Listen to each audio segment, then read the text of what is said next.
You ever see a room go completely quiet for the wrong reason? Not the normal kind of quiet either. I mean the kind where people stop pretending they're not staring. That's what happened inside First Dominion Bank last Thursday around noon, right when two police officers forced a black woman down onto the marble floor near the VIP service desks. At first, most people thought she'd tried to rob the place or something. Honestly, that's what I thought too when I walked in from the parking garage. One officer kept saying, "Ma'am, keep your hands where I can see them," while the other reached for handcuffs like this was some dangerous arrest. But the weird part was, the woman wasn't yelling. She wasn't fighting anybody. She looked embarrassed more than anything. Tired, too. Like somebody who'd already had a very long day before all this started. Her purse had spilled open beside her, and papers were scattered all over that shiny white floor. I remember seeing envelopes with military seals on them, some folded letters, and this old photograph halfway sticking out from a leather wallet. Nobody bent down to help her pick any of it up.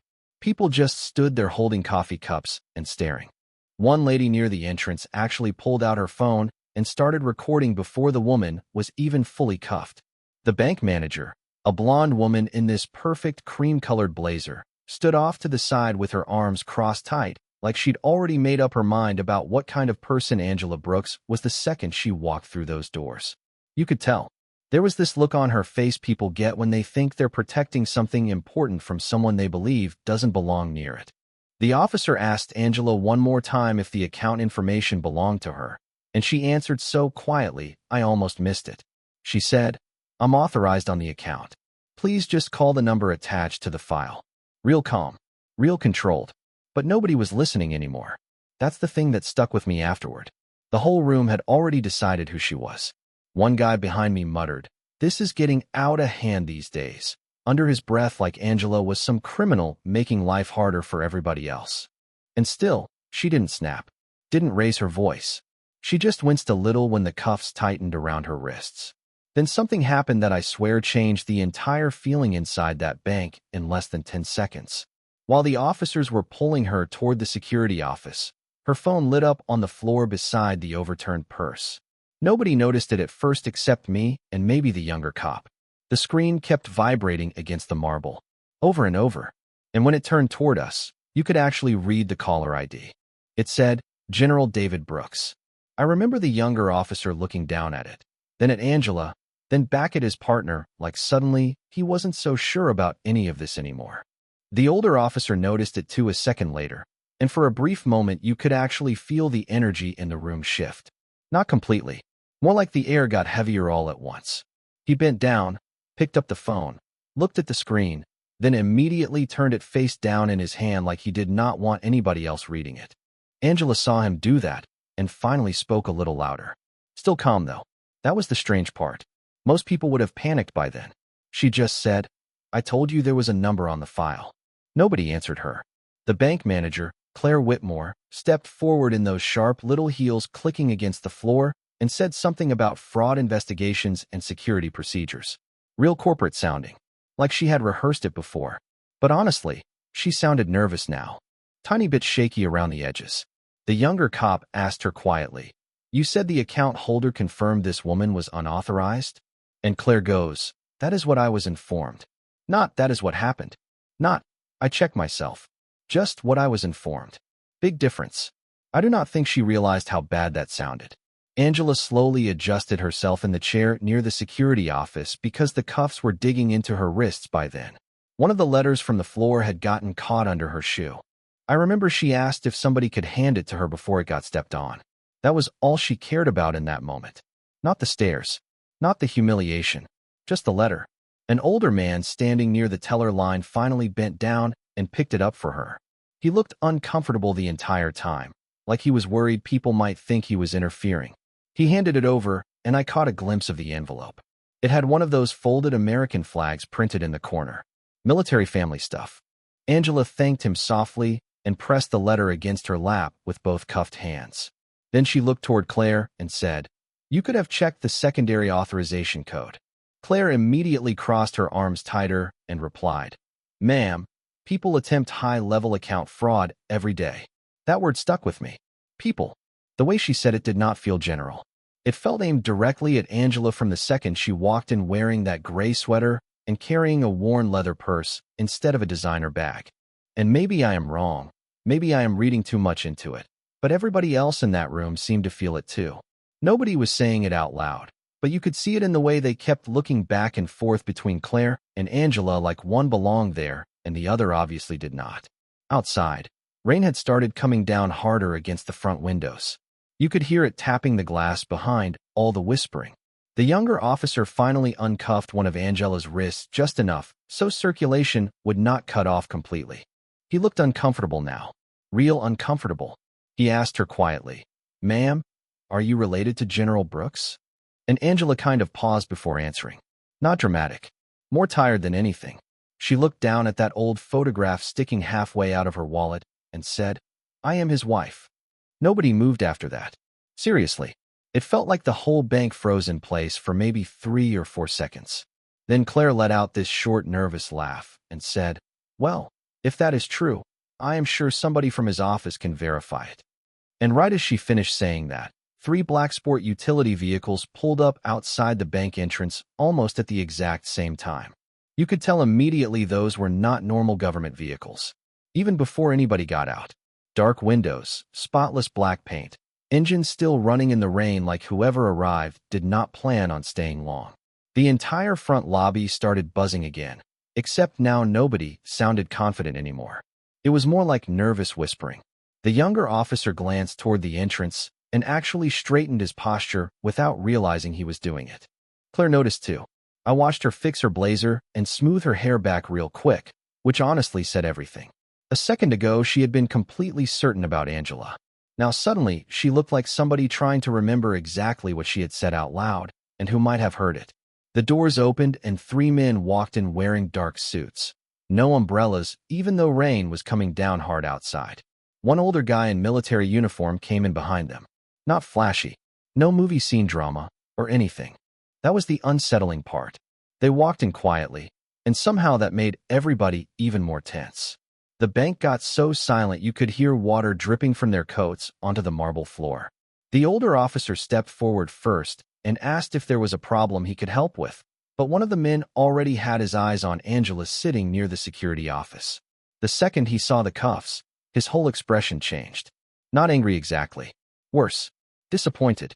Like he had walked into something ugly he already understood without needing an explanation. He moved toward her immediately and said, "Mrs. Brooks, are you all right?" Angela gave this tiny nod like she was more exhausted than upset. Then she asked if somebody could please pick up the rest of the letters from the floor before they got wet from people tracking rainwater inside. That really got me for some reason. Not one complaint about herself. Just those letters. One of the suited men crouched down and started gathering them carefully. Claire finally stepped forward with that professional customer service voice again and started explaining there had been a misunderstanding involving account authorization protocols. But halfway through talking, the military officer turned toward her and asked a question so calm it made the whole room uncomfortable. He said, "Did anyone here verify the secondary clearance attached to her profile?" Claire hesitated, just for a second, but it was enough. Everybody saw it. Even the younger cop looked down at the floor after that. Angela slowly rubbed one wrist after the cuffs came off. You could see the red marks around her skin where the metal had pressed in. Nothing dramatic. Just enough to make your stomach tighten a little when you noticed it. The older suited man handed her phone back carefully with both hands, almost respectfully. And then, this was the part where the atmosphere completely changed. One of the bank tellers near the back whispered, "Oh my God," under her breath while staring at her computer screen. Another employee walked over fast and looked too. Turns out somebody had finally opened the full client profile connected to the account. Not just the balance either. The actual authorization records. Pentagon access. Military Family Foundation Administration. Emergency Survivor Scholarship Fund. Angela Brooks was not pretending to belong there. She practically helped run the entire program attached to the account.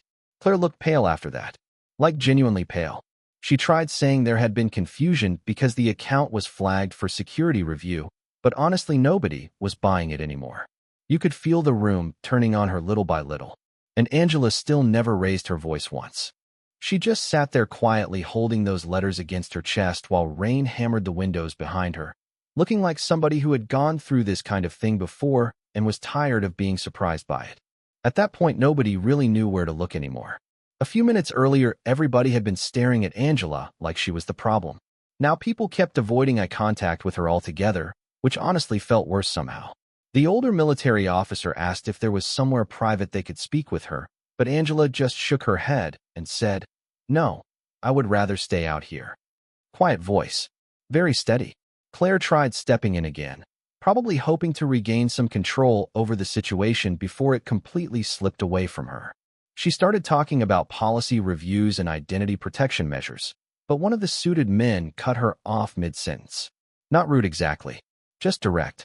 He asked for the names of every employee involved in authorizing the police call. You could actually hear somebody near the teller stations whisper, "Damn," under their breath after that. Claire's face tightened immediately.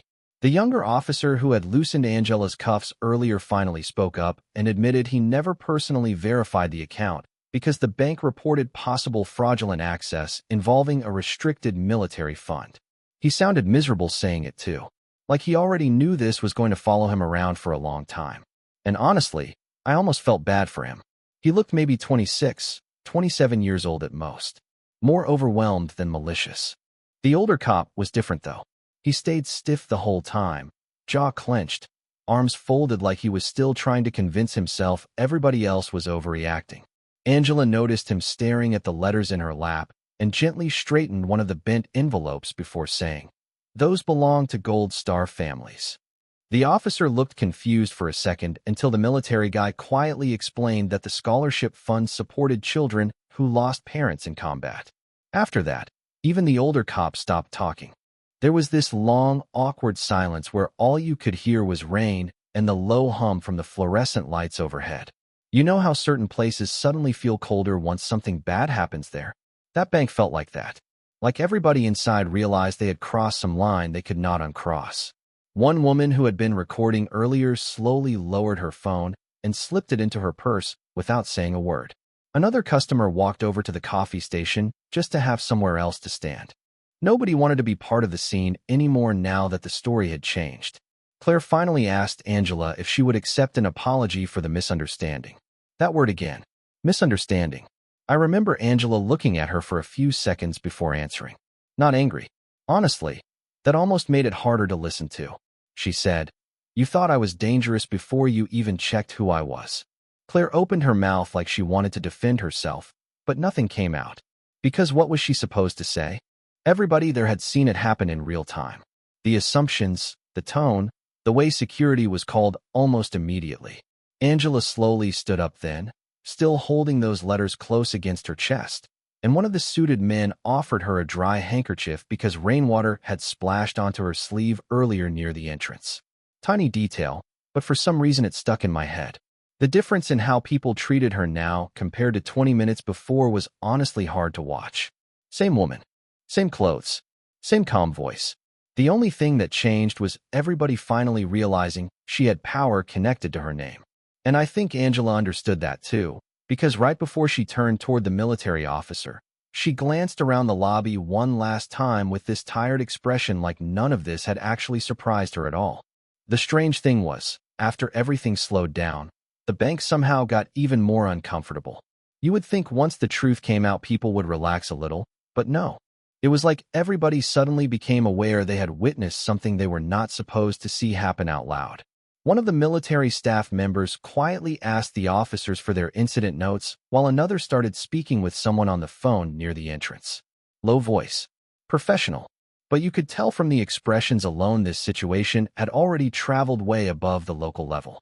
Claire kept trying to maintain that polished manager smile, except now it looked painful, like her face was struggling to hold it together. She offered Angela bottled water at one point, and Angela thanked her politely, which honestly made the whole thing even harder to watch, because by then Claire could barely look directly at her anymore.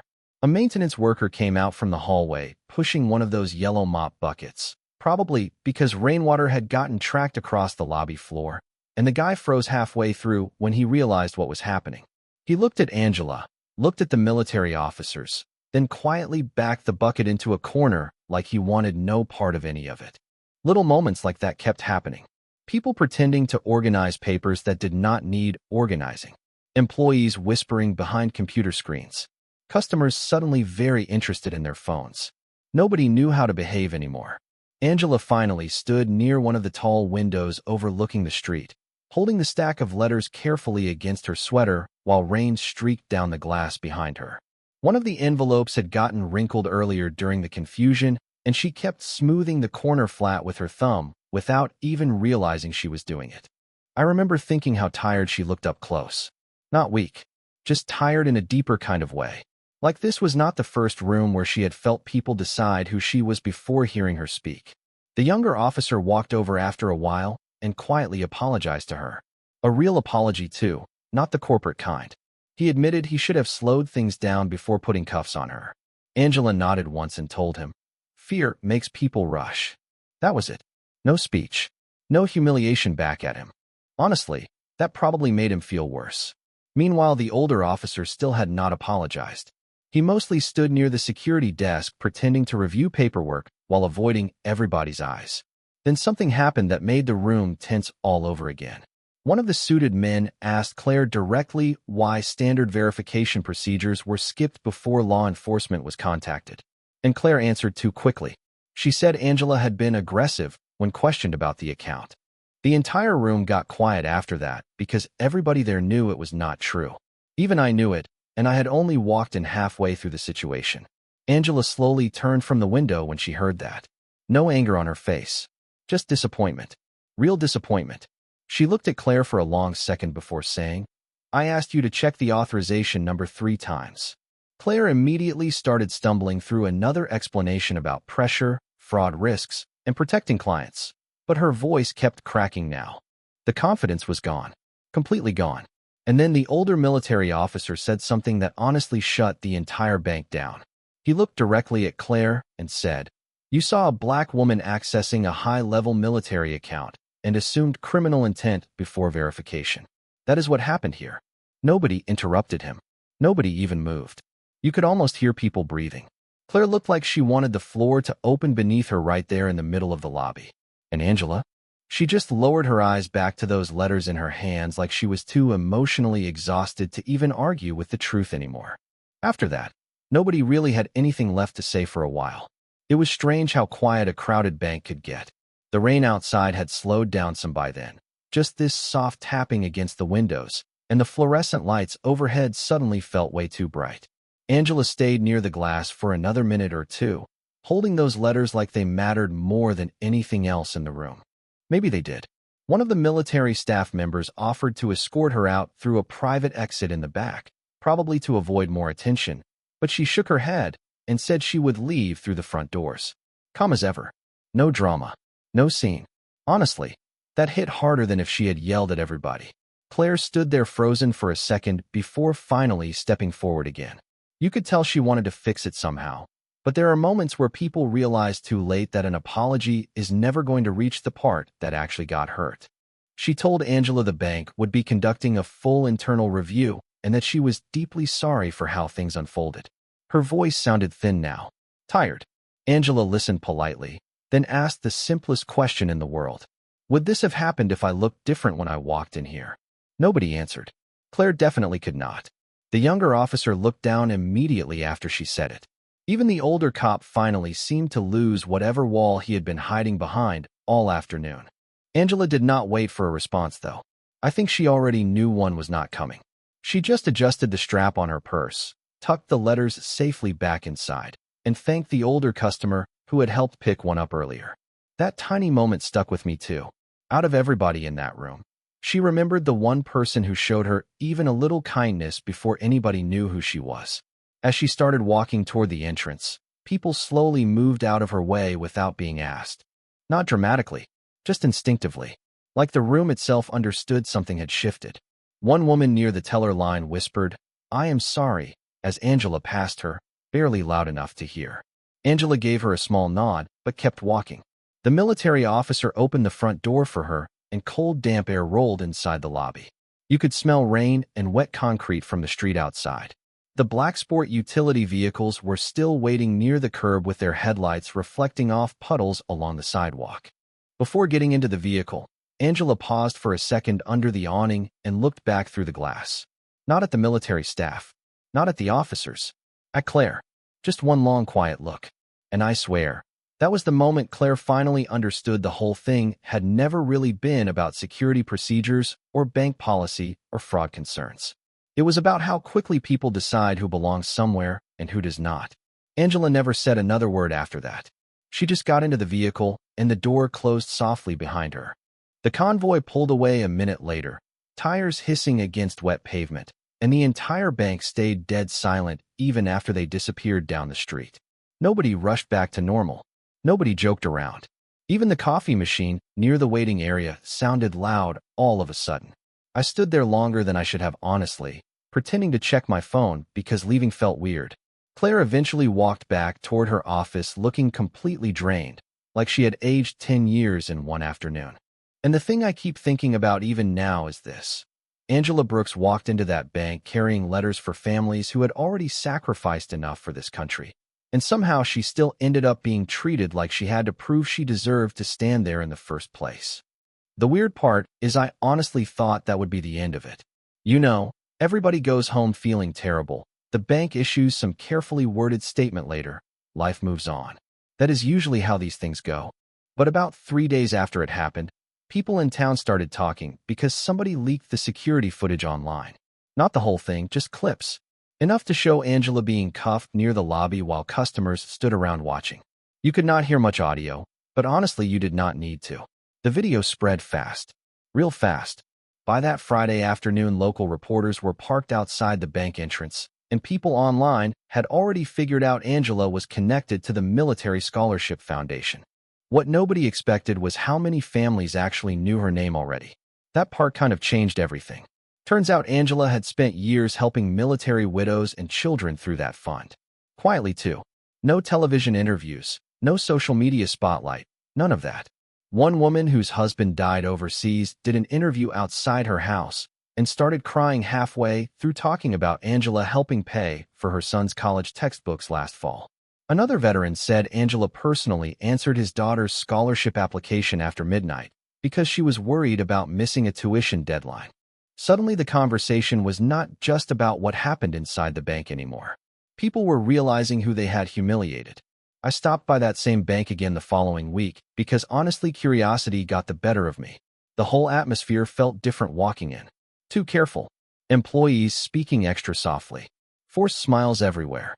They had removed the chairs near the security office for some reason, which was strange because nobody usually notices chairs until they disappear. Claire was still there, but she looked exhausted. Not television exhausted. Real exhausted. Like somebody who had not slept properly in days. There were reporters outside earlier that morning apparently, and corporate investigators had already interviewed staff multiple times. I overheard one teller quietly say 2 employees had been placed on administrative leave pending review. The younger officer who apologized to Angela had apparently filed his own statement admitting procedures were rushed. That surprised me honestly. Most people protect themselves first. He did not. But the thing that really stayed with me happened maybe 10 minutes after I walked inside. An older black woman entered the bank holding one of those little deposit slips, and you could physically see employees tense for half a second before catching themselves. Just a tiny moment. Barely noticeable unless you had been there that day. And I remember thinking, wow, this goes deeper than one bad decision. It is almost automatic for some people. Like their brains make the judgment before the conversation even starts. I do not know. Maybe that sounds harsh. But after seeing what happened to Angela, it was impossible not to notice those little reactions anymore. Right before I left, I saw Claire standing alone near the front windows where Angela had stood holding those letters days earlier. She was staring out at the street while rain drizzled again outside, almost the exact same weather as before. For a second, she looked less like a bank manager and more like somebody replaying every choice she made in her head, trying to figure out the exact moment things crossed the line. And honestly, maybe she already knew. Because none of this really started with handcuffs or security calls. It started the second Angela Brooks walked through those doors, and certain people decided she looked out of place before she even spoke. Maybe 2 weeks passed after that before I heard anything new. Long enough for the news cycle to start drifting toward other stories. Long enough for people online to stop pretending they had always cared about military families and racial bias at the same time. You know how it goes. Everybody gets loud for a few days, and then suddenly they are arguing about something else entirely. But then somebody told me Angela actually came back to the bank. Same branch, same lobby. And honestly, I did not believe it at first. I thought there was no way any sane person would willingly walk back into that place after what happened there. But she did. Apparently, she had a scheduled meeting with regional executives because the Scholarship Foundation still needed access to the account services. Business still had to be handled somehow. Real life does not pause itself just because something ugly happened. One of the tellers I spoke to later said the entire staff went tense the second Angela walked through the doors again. Like you could physically feel people stop breathing for a second. But this time there were no police officers waiting. No suspicious looks. No security hovering near her shoulder. Just uncomfortable silence, and people suddenly acting overly polite in that awkward way people do when guilt is sitting in the room with them. Claire came down from her office personally to greet her. No designer smile this time either. She looked nervous. Like genuinely nervous. The kind where your hands stay clasped too tightly because you do not know what to do with them. They sat together in one of the glass offices near the back for almost an hour from what I heard. Nobody knows every detail of that conversation, obviously, but one employee overheard part of it when coffee was brought in. Claire apparently apologized again, except this time it sounded different. Less polished, more human. She admitted she had made assumptions before verifying anything and said she had been forced to confront things about herself she had ignored for years. That could have easily sounded fake coming from somebody else, but from the way the teller described it, Claire looked more embarrassed than defensive. Angela listened quietly most of the meeting. Then she told Claire something that honestly stayed with me afterward. She said, "The problem is not just one person making one mistake. The problem is how normal the mistake felt to everyone watching." That hit me harder than any angry speech probably could have. Because she was right. Nobody stopped it at first. Not really. Most people just accepted it until somebody important showed up. Toward the end of the meeting, Claire asked if Angela planned to sue the bank. Fair question, honestly. Most people probably would have. Angela took a second before answering and said the scholarship fund mattered more to her than revenge. She said children from military families still needed those resources, and she was not willing to disrupt that because of what happened to her personally. I do not know why, but hearing that made me sit there quietly for a while afterward. Because if I am being honest, I do not know if I would have handled it that way. I think I would have stayed angry. Probably bitter too. But Angela seemed more tired than angry now. Like she understood something ugly about the world a long time ago and had stopped expecting it to surprise her. Before leaving that day, she apparently shook Claire's hand. Not warmly. Not cold either. Just steady. Human. And when Angela walked back through the lobby toward the front doors, employees looked at her differently than before. Not because of military connections or powerful names this time. At least I hope not. More like people finally saw the actual person who had been standing in front of them all along. It has been months now, and every time I drive past that bank I still think about that afternoon without meaning to. The weird thing is, the building itself looks exactly the same. Same polished windows. Same little American flags near the entrance around holidays. Same people hurrying in with coffee cups and car keys, and all the normal stuff nobody notices until something happens. But after seeing what happened to Angela, I cannot walk into places like that the same way anymore. I notice things now. Tiny pauses in people's faces. The way somebody gets watched a little harder than everyone else. The way rooms shift depending on who walks through the door. A few months after everything died down publicly, I heard the bank partnered with Angela's Scholarship Foundation on some new outreach program for military families. There was even a small ceremony one Saturday morning. Nothing huge. Local news cameras, folding chairs, coffee in cardboard boxes, that kind of thing. Somebody sent me a picture afterward. Angela was standing near the entrance, smiling politely, while Claire stood a few feet away holding paperwork. And honestly, the photo felt strange to look at. Not fake exactly, just complicated. Like two people who both understood something ugly had happened there, and neither one could fully erase it no matter how professional or respectful things became afterward. I heard Claire requested diversity training programs for the entire regional staff after the incident. Maybe some people would roll their eyes hearing that. I do not know. Maybe it helps. Maybe it does not. But I think about something Angela supposedly said during that ceremony when a reporter asked why she agreed to keep working with the bank after everything that happened. She said, Because if people are willing to face what happened honestly, then walking away guarantees nothing changes. That sounds more polished than how she usually talked, honestly. So maybe the reporter cleaned it up afterward. Still, it sounded like her. Calm, thoughtful, tired in a way that felt older than just one bad day. The last thing I ever heard about Claire came from one of the tellers months later. Apparently, she stopped calling security over suspicious behavior, unless there was an actual reason now. Which sounds ridiculous when you say it out loud because that should already be the standard, right? But I guess sometimes people do not realize how much damage their instincts can do until they are forced to sit with the consequences in public. And the younger police officer? He ended up attending one of the scholarship fund events quietly on his own time. No cameras, no attention. Somebody recognized him and said he spent most of the evening helping carry supply boxes and folding tables in the parking lot while families checked in. I do not know why that detail stuck with me, but it did. Maybe because it felt human. Messy and uncomfortable and human. Nobody walked away from that day unchanged, not really. Not Angela. Not Claire. Not the officers. Honestly, not even me.